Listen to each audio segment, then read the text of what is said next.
Hey everyone, sorry for the delays between videos. I've been super busy lately, and this one is a bit of a doozy. Today, I'm going to be going over some of the basics, or 101 for Castle, particularly to help those who are newer to Castle and looking to get into it. I know it can be a bit intimidating, but let's try to demystify it a bit and get a better grasp on this game type. It's really not nearly as scary as some people say it is. Today we'll focus on how to win and the key hero types and uses. In terms of how, I'll spend some time talking about the overall goal of Castle and, at a high level, some different styles or approaches to get there. We'll also spend some time going over the heroes, particularly the broader types that get used and why. And future episodes will spend a bit more time on each of the different heroes to give more in-depth perspectives, and team compositions will also be covered on a later video as well. Kicking things off, the simplest thing about Castle is that your goal is to destroy your opponent's tower, or two in two tower mode, and Castle in that order. There are essentially two ways to go about this. The first one I'll talk about is the one to directly target or snipe your opponent's castle. And the second method is to wear your opponent down through DPS and then eventually find a way to destroy their castle along the way in a war of attrition. The first method, as mentioned, is to go directly after your opponent's castle. This is by far the most common method for winning for a few reasons that I will touch on in a minute. Basically, what it involves is directly targeting your opponent's tower and then trying to take down their castle while giving little attention to your opponent's heroes. This often involves using 1 to 2 damage heroes, which will vary depending on if it is a 1 or 2 tower map, to snipe your opponent's towers and castle. There's often an element of using other heroes that allow you to avoid fighting head-on, such as jumpers or crowd control, and as a result, these builds tend to often have relatively low DPS. As a side note, Dare is a bit of an exception to most of these so-called rules or concepts, so I'm talking about builds that do not involve her. In terms of strengths, this strategy is the fastest and most efficient way to win.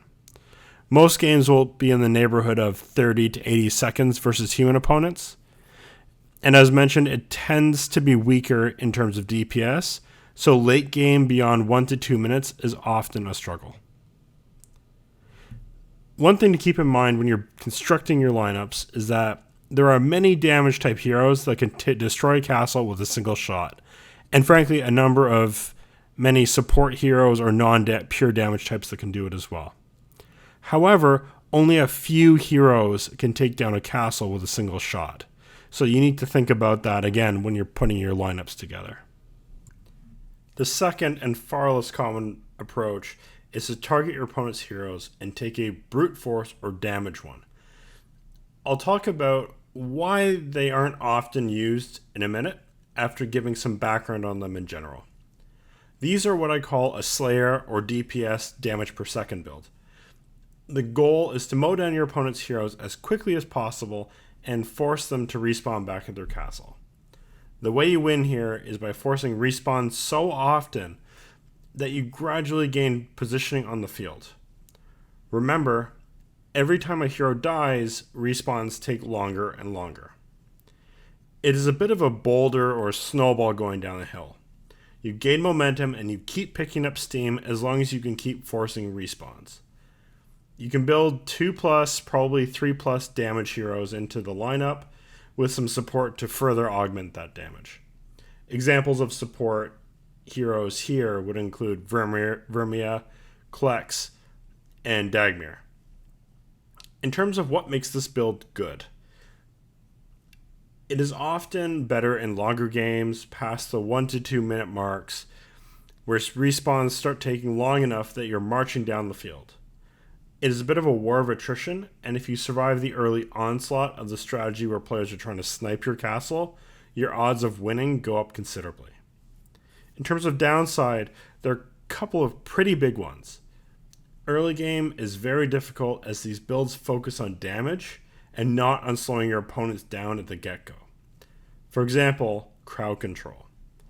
As a result, these tend to fall behind at the start until they get their feet under them and start taking down heroes to gain momentum.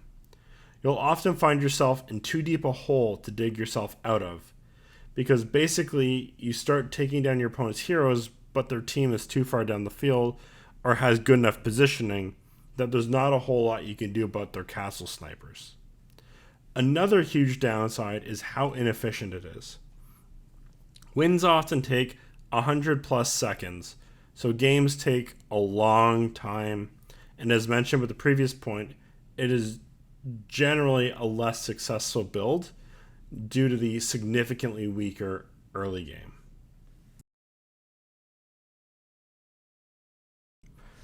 Okay, now that you know what the overall goal is and the two approaches to winning in Castle, let's talk a bit about the types of heroes that will help you get there, keeping in mind that you're going to want to mix and match many of these when you're constructing a team.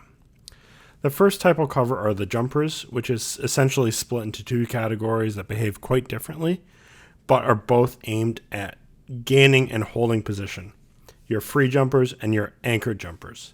The second is damage or DPS, which also have a couple different categories, but they're generally aimed at either taking down heroes and or towers and castles. Third, we have our crowd control heroes. These tend to use effects or debuffs such as freeze, stun, and fear to slow your opponents down. Next, we have support heroes, which are meant to augment your team and increase effectiveness of your other heroes. And last but certainly not least is the summoners, which generally have limited use in Castle. However, there are a couple that are quite strong. Healers and low mobility tanks are extremely limited in Castle and largely ineffective. Healers are a bit moot due to respawning, so you're better off focusing on DPS or a jumper, for example. Low mobility tanks that can't jump and you would not use for DPS or support functions are also kind of pointless just because they're too easy to push back, so the durability doesn't really do much in a game mode where positioning is key. Let's talk about jumpers and start with what I call free jumpers. They often have long-range jumping abilities to give maximum flexibility and mobility. You'll typically use them to gain and hold position as well as shift the in-game camera view, allowing you to move even further down the field or come into view of your opponent's castle to attack it. It can also be used as a stall tactic to shift your opponent's camera view and pull it back away from your castle. These heroes are often necessary for most castle builds, hence some players complaining about Otho being overpowered. In my opinion, that could not be further from the truth, and I might go on that one in a different video. Okay, so I've talked a bit about how and why you use them, but let's get into a bit more detail on what makes them good. First, you can essentially go anywhere on the map within the view. That allows you to push up further up the field or move into spots such as corners where your opponents will have trouble getting you out of. High mobility tanks, again, have a lot of tankiness, which allows you to gain and hold position. In many cases, they can take control of the map, which has the added benefit of stopping respawning heroes, like I talked about in the Ansh legendary air game video against Darth, and pull your opponent's backline deeper into their end, creating a split. That leaves their front line exposed, and if you have a strong backline, you can capitalize on that. They can also use their mobility to get back into the fight or regain lost map positioning very quickly. For example, when they get taken down, they can often jump back to half field or around that area, so they're right back into the fight holding position. In terms of drawbacks, the biggest one is that they tend to have slow charge and relatively low DPS. They can take down a castle, but it usually takes a while.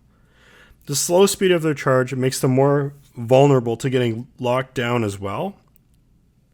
So unless you have a strong support team to prop them up, you can get locked down early and fall behind quite quickly. This example you're about to see is what we call the leapfrog build, but from my opponent's point of view.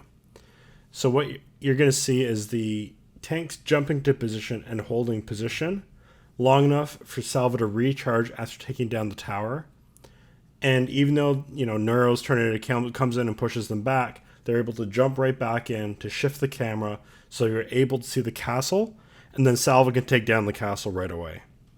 I'll talk about this build in terms of its strengths and weaknesses in a later video because it is quite a strong one. Next, let's talk about what I like to call anchored jumpers. Much like free jumpers, they tend to have a long range, but the biggest difference is that they have lower flexibility since they require a target to jump towards and get into position, whereas free jumpers can largely go anywhere you need them to. These tend to be good multi-purpose heroes where they combine jumping ability with DPS or tanking and can often be good for castle sniping as well. You can use their mobility to shift the camera, much like free jumpers, and anchor on a spawning enemy or golem to gain positioning. As mentioned, the downside is requiring something to anchor onto, which reduces flexibility and can make timing quite difficult. In this game, you can see that I'm not using Isepi, I'm using a traditional crowd control build.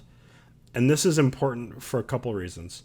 One, charge times will be a little bit slower, which means that I have to rely on, natural charge times. And two, because charge times are slower, I have to do what I can to gain positioning advantage whenever possible.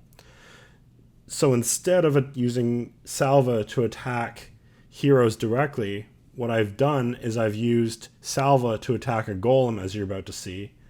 Killing that golem allows me to get really close to the castle, and then the other two golems that spawn at the same time, the two golems, it's 1, 2, they go down, and then I'm close enough to the castle already to finish it off with auto attacks.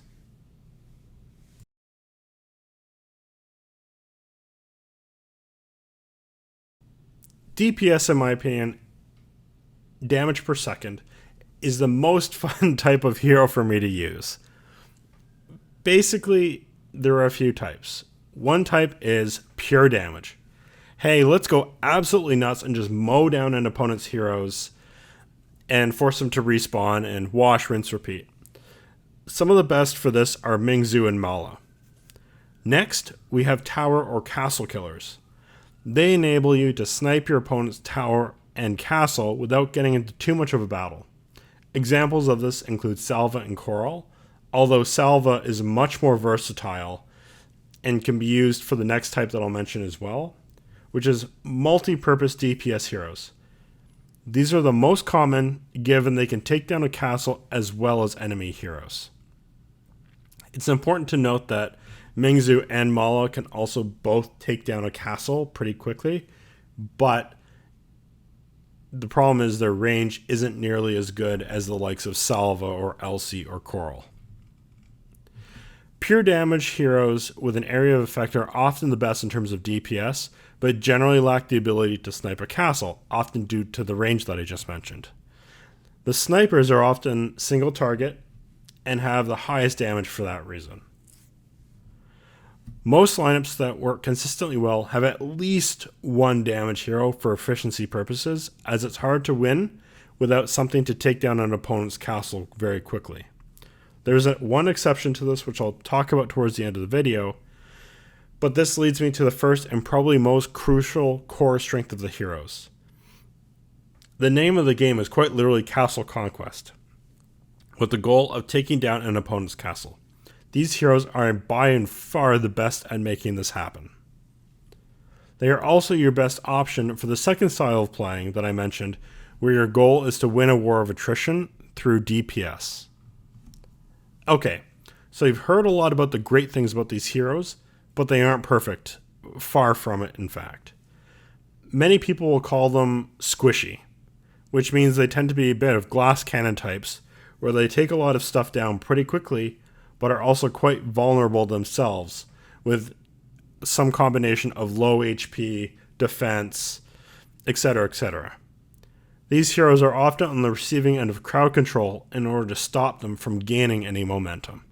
If you're using a few damage heroes, it likely means you don't have as much in the way of crowd control to counter that, so you'll be fighting from behind. The last point is a bit of a strange one, but I strongly believe that these heroes can work against you in certain builds, depending on how you use them. The biggest example of this is with Jargon. If you take down an opponent's hero early, Jargon cannot use his skeletons to attack the castle, as the heroes will respawn in that position and aggro them away from it. This example is just using a couple DPS heroes, but again, really focusing on that DPS. So I'm using Vrim to support Mala and Dare in order to sort of maximize the damage output of those two heroes. And then what you're also going to see is using Otho to anchor so that when they respawn, Otho's holding them in place, allowing me to sort of march down the field as I get those hero kills.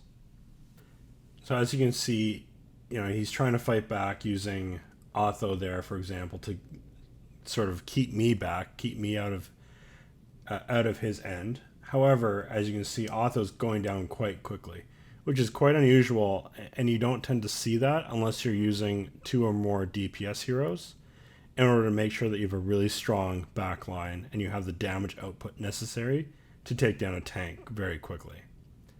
So again, as you can see, he's respawning. Otho's holding him in place, so he can't really go anywhere. And then I'm just continuing to take down his heroes one at a time, wash, rinse, repeat. And then Mala was able to get in range to take down the castle. The next hero type that I'll talk about is the crowd control or lockdown heroes. These heroes have often been the bane of people's existences in Castle, and in fact were essentially the old meta before Asepi came along. The entire goal of these heroes is to slow your opponent down or stall their heroes until you're able to take down the castle. This is often through effects or spells that freeze, stun, or cause fear. As a small side, there's also some gear that can simulate those effects, such as Dreadcore and Sigil, which are probably 2 of the most popular ones. The most common type of crowd control hero, which I personally don't really view as crowd control per se, since it isn't a true lockdown hero but more of a positioning one, is Neuro. So you'll see Neuro in probably 90% of your castle games. In terms of what makes these heroes so strong, if you can time it right, you can basically stop your opponent from using their hero powers and lock them in place. Also, versus other builds, this one tends to be a very strong starter and can get you off to a quick start right off the bat. That strong start will be very important versus a lot of the newer builds that leverage Asepi for faster cycling of hero powers once they get going. Given the recent balancing updates, including lessening the mana cost of Purify, gear now lessening the duration of crowd control, aside from stun, and introductions of new certain content, such as Asepi and disc combo, crowd control is much, much easier to mitigate the effects of than ever before. Longer games also put crowd control users at a big disadvantage, given that the longer the games go, the more spread out your enemies get. Crowd control thrives off of enemies being grouped up, so you can lock them down much easier, which is why you'll see it is not nearly as popular an option in 2-tower mode. If enemies are spread out, you're targeting them one at a time, which simply isn't efficient. These types of heroes also tend to lack DPS, so they struggle to clean up enemies that get past them. So simply put, crowd control lineups tend to have a weak backline. This example is just to show the lockdown power of crowd control heroes, because as you can see, I'm against an Asepi build. So they tend to cycle a little bit faster, and as I mentioned, with crowd control, it helps you get off to a faster start. So what you're seeing here is exactly that. I'm able to lock him down quickly, get deep into his end, and finish off the castle pretty quickly with salva before he's able to start cycling.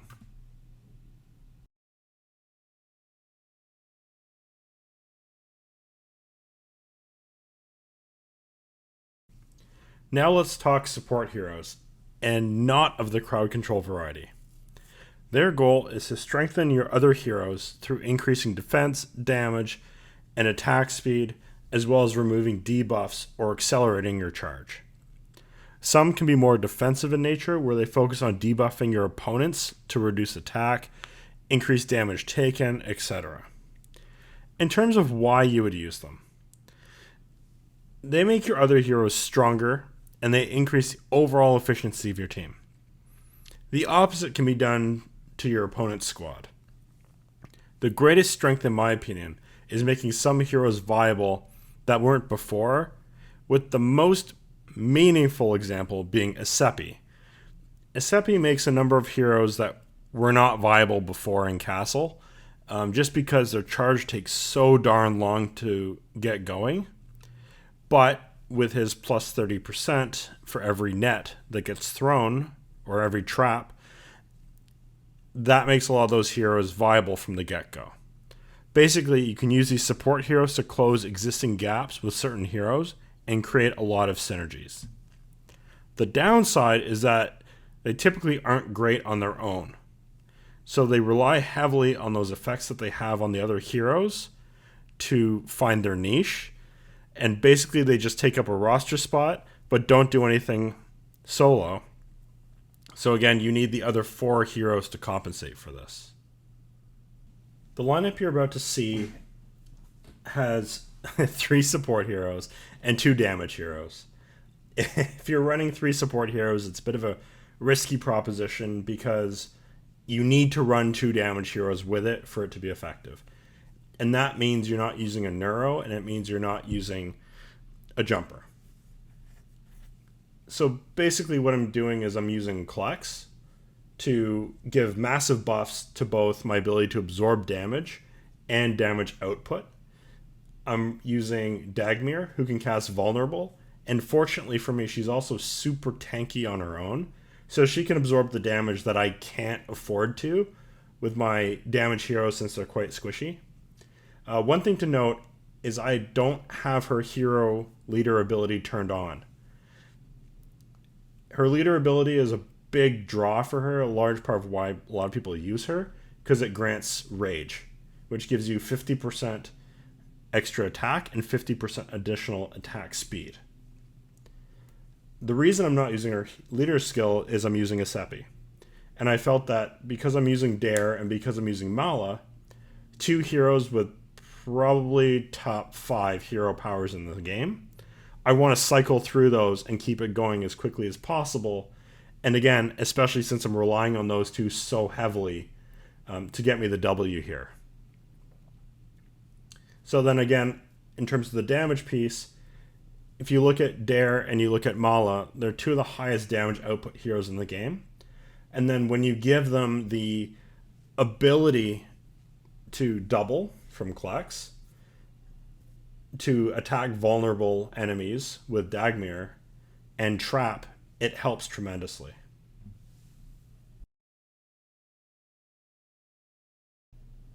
Last but certainly not least, we have our summoners.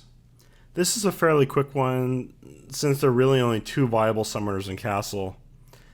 Spoiler alert, Gendrick is not one of them. I've spent quite a bit of time talking about this on the Timoni video, and I may do one on Jargon later, so I'll just sort of leave it there. But at the end of the day, the big thing to remember is it's like having an extra hero on the field to an extent, and you can use it sort of for, in the case of Timoni, stalling and tankiness, or you can use it in the case of Jargon, either it's to stall your opponent through having mass skeletons, or to snipe castles. Thanks for watching this video. Hope you enjoyed it and found it helpful, and maybe are even inspired to give Castle a try if you're new to it.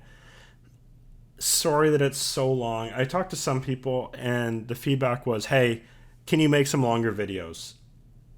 So this is me attempting to do that and cram all of it into one video. I might do an abbreviated, shorter version later for people. But anyway, this is today's product. Feel free to DM me or post any questions you may have. I'm happy to help out. I'll try to make videos a bit more regularly, and I'm currently trying to figure out what my next piece of content will be. In terms of what is upcoming, broadly speaking, I'm going to be working on a castle tier list for heroes. Spells may come later, lineup breakdowns, etc.